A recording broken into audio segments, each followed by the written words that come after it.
So I have an older sister.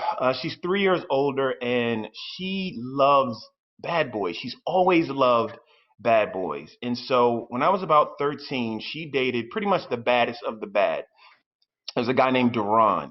And Duran, I mean, he was such a gangster. The gangsters were afraid of Duran. That's the type of guy that he was. And I looked up to him. I mean, he had street cred. You know, if I was ever seen with Duran, it would be the equivalent of walking with Suge Knight and Stone Cold Steve Austin all wrapped into one. Duran was a badass. And so one night, Duran comes to me and says, "Hey, come with me. Let's go outside. Let's go walking." So I'm excited as all hell. I'm like, man, one-on-one time with Duran, I get to walk around. Let's go.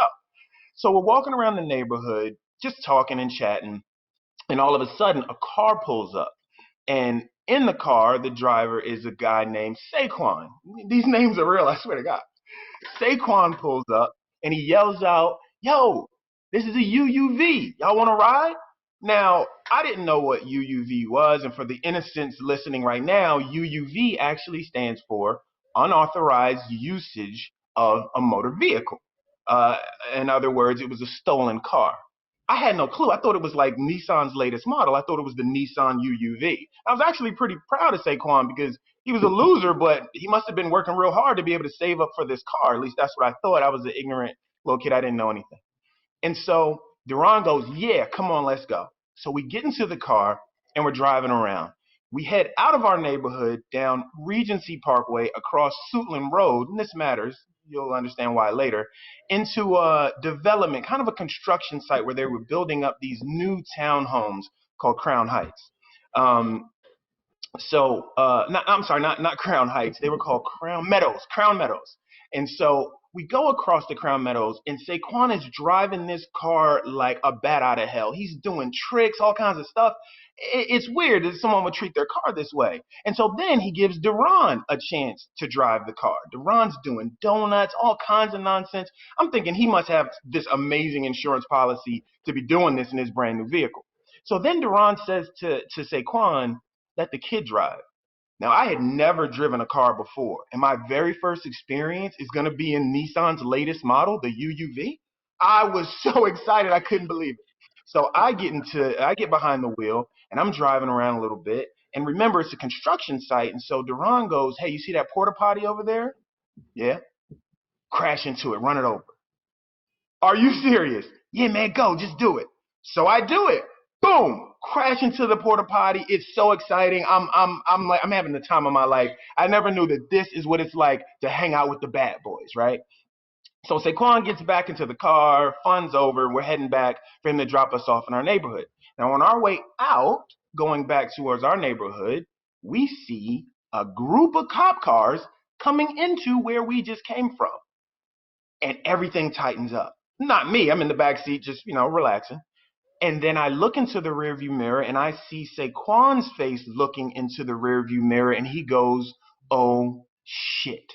I turn around and I see all these cop cars buck around and buck a U, flip their lights on, and start hauling ass behind us. They are chasing us. What does Saquon do?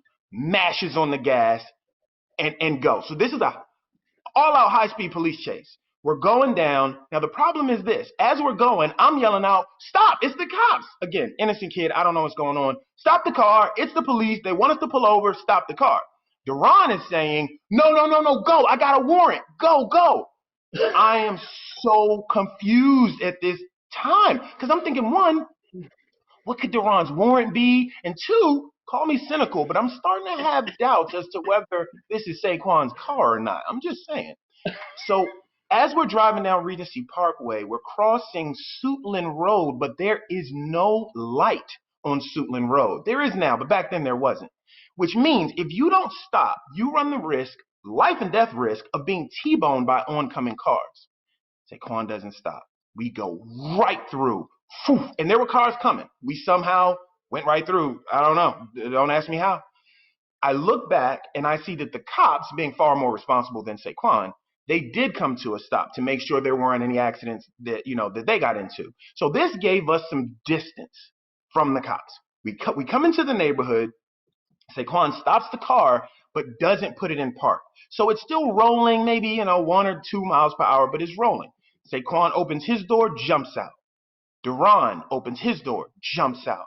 I open, I'm yanking on the door handle, and it is not opening.